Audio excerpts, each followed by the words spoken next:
porque nós temos muito ainda para ver o Senhor operar no nosso meio.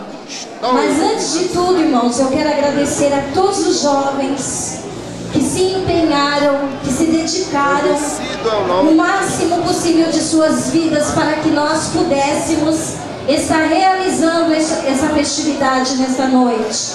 E agradecer também a todos vocês, os ex-componentes que já passaram, que fazem parte da vida, da história dos pioneiros da fé, por vocês também terem saído de seus lares, atendido o nosso convite e estar aqui conosco, exaltando a majestade santa, amém? Eu quero deixar apenas uma mensagem para vocês, que eu acredito que ela vai expor o nosso sincero agradecimento e o valor que vocês têm em nossas vidas. O valor das coisas não está no tempo em que elas duram, mas na intensidade com que acontecem.